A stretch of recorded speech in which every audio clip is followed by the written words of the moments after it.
ever regretted sharing too much, whether it's venting to the wrong person or revealing your plans too soon?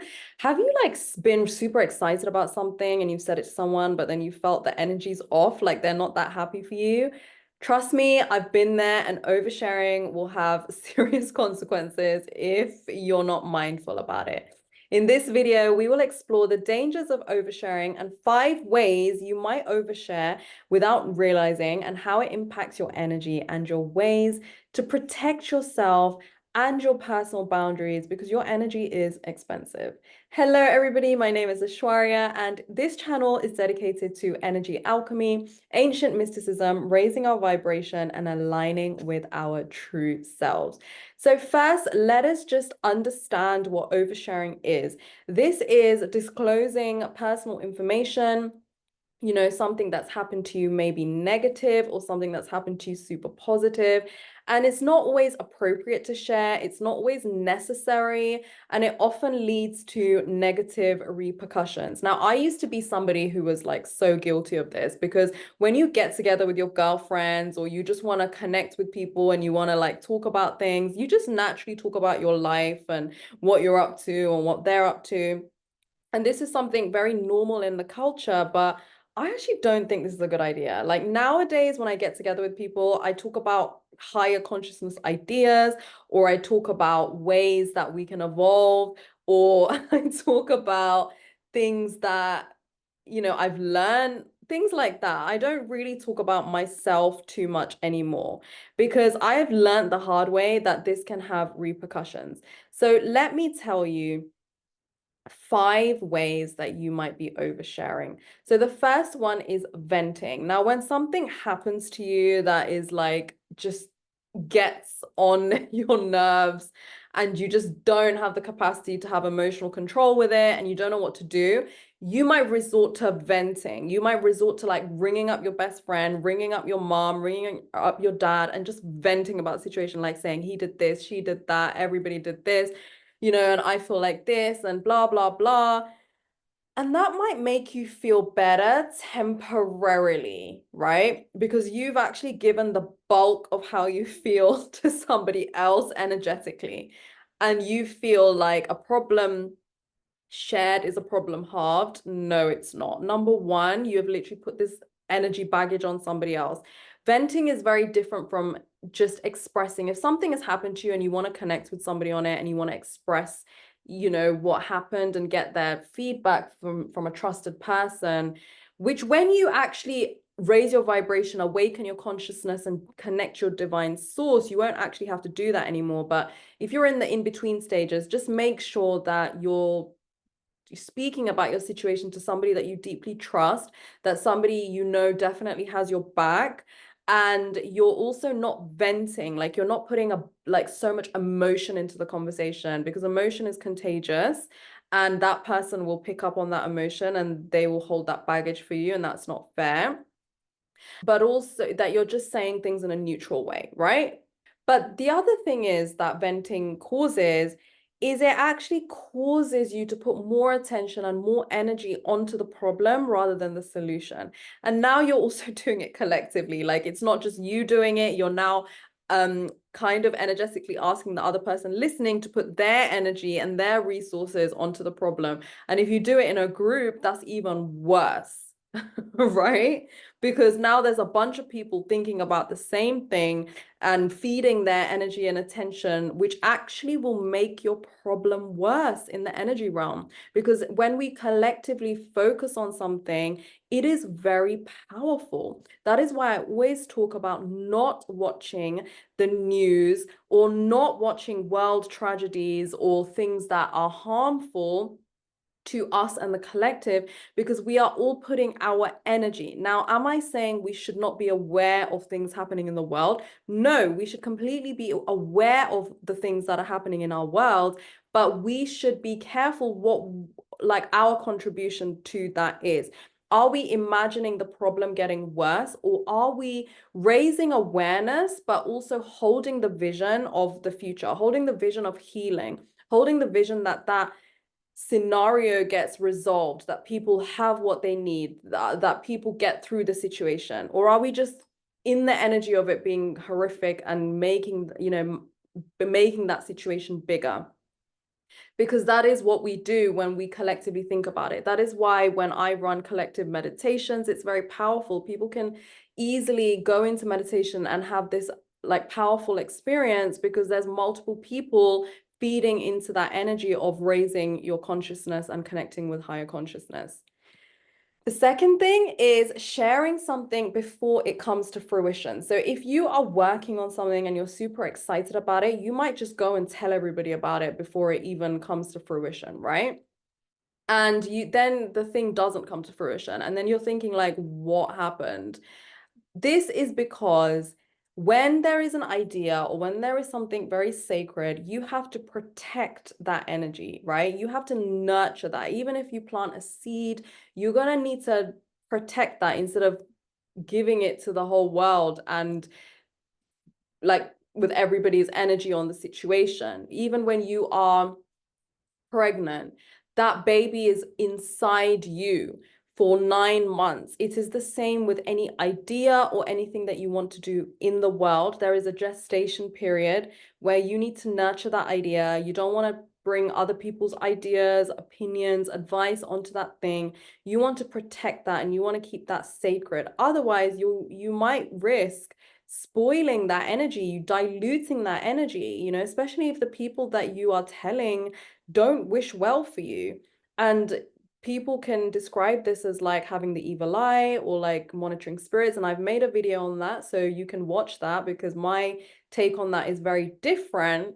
It's not really like a fearful take, but I also talk about how frequency attracts frequency, and you don't want to attract people's frequency if it's not like for your best good, right?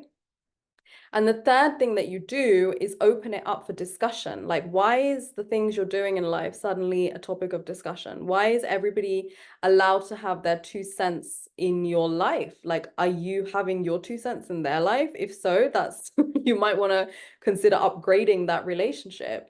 Because when you start opening things up for discussion, you are now opening up just listening to other people's life experience that might not be relevant or their ideas, or like you just don't know what other people are subscribed to. You don't know what ideas that they carry.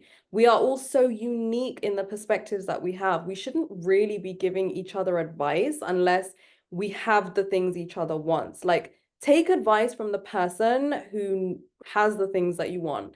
Don't take advice from the person that does not have the thing that you want. More often, the person who doesn't have the thing that you want will have the most to say.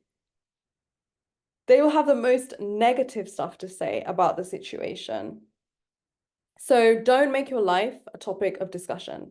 The fourth one is stop telling the wrong people that are just not in your vibration. Like, who are the people that you regularly tell? Like, let's just take inventory of that right now, you know? And how do you feel after telling them? Because there's been times where I've been so excited to tell somebody something.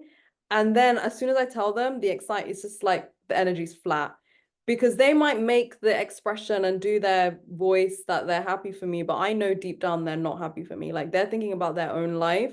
They're thinking like they don't want, me to get ahead of them or whatever it is. And I can feel that. Like, it's not anything expressed. You can just feel that, especially if you're very intuitive. So you want to do that with people who are not in competition with you. You want to clear up your energy circle, clean up the energy of your circle, because you want to be around people that are happy with their lives, that are doing their own thing. So they're not going to feel in competition with you. And the same way goes for the other stuff. Like, if some people love how you're always in a miserable situation, they actually feel better that you're in a miserable situation because you feel like how they feel, and that's like you're bonding over that. But you shouldn't be bonding over that, because again, that's collectively kind of holding you down. Now, the fifth one is playing up to impress somebody, or like playing something down because you don't want to instill insecurity in someone, right? So this might be you feel behind everybody maybe in your social circle or in your life, so you might play up like a career opportunity, for example, that you've had, or you might play up details of it. that is actually harmful to you more than anybody else, because deep down you're sending the message to yourself that what you have right now is not enough. And the other thing is playing things down. So you might be killing it, in your career, or you might be getting married, you might be engaged, but then you start saying negative details about the situation because you don't want to instigate jealousy, you don't want to instigate insecurity. That also hurts you more than anybody else, right? Because you're downplaying your achievements, and you're actually creating like false narratives and misunderstandings. And it's just a whole messy situation you don't want to be in, right? You don't want to exaggerate stories to be more impressive, unless you're just a storyteller, like I love telling stories. So I'll naturally experience things as like vivid. So that's different. But you don't want to purposely, feel not enough. So you're like justifying yourself. We don't want to do that. And also, you don't want to downplay your success. You don't want to avoid making people others feel insecure by diminishing your own accomplishments. Let people just see your life. You don't actually have to say anything. And on an energy level, this affects the energy of your throat chakra, because by oversharing, you're making your throat chakra overactive. And if you want to know more about that, watch my throat chakra series, linked down below in the description, because your throat chakra is a manifestation center that you want to keep in balance. Now, how do you protect your energy? So first, practice mindful sharing. Think before you speak. Ask yourself if the information that you're about to share is necessary to share, and just take inventory of like who you're sharing it with. Are they the right people to share it with? Like, what are you actually going to get out of sharing it? If you want to connect with somebody and you're in this flow of like updating each other about each other's life, like consider maybe talking about other things. Yeah. The second one is, if you feel the energy isn't aligned, then just stop talking. So if you're saying something like how my scenario that I said about my own life, when I used to talk about something really good that happened to me, and then the energy just suddenly goes flat, just stop talking. Don't carry on talking. Don't like just carry on saying details to like fill the awkward silence or whatever it is. Be in tune with yourself. Be in tune, like something feels off, let's just change the subject. The third thing is, only share with individuals that truly support you and have your back. This does not mean that the person that has been in your life since childhood has your back, because it could mean the person that you met 6 weeks ago might have your back more. Or it happens the other way. It doesn't mean the person that you met 6 weeks ago that seems like your best friend now has your back. Like, the person that has been in your life for a long time could have your back. There's no recipe for this. Just see who truly has stood the test of time to really be there for you, to really support you, to really like be with you in your moments that you haven't been your best, and also uplift you even higher when you are at your best. And set boundaries. Establish clear boundaries with yourself about what you're actually comfortable sharing, and then stick to them. And this equally goes the other way, because sometimes people will like dig into your life and like keep asking questions, and then they'll just disappear because they just want to know where you're at. Have boundaries with this. Like, if you don't want to talk about something, politely say like, I just don't want to talk about it. Like, it's simple as that. You don't have to do anything that you don't want to do. And if you want to be part of a beautiful community where we are all raising our vibration and anchoring the light on earth, then you might want to consider joining my mailing list, where I share so much information, tips, tricks, meditations, free resources. And I also have a 25-day virtual event with tons of experts giving their prescription on health, wealth, relationships, and spirituality. And it is completely free for those who are on my mailing list. And until next time, I will see you on the next video. So much love.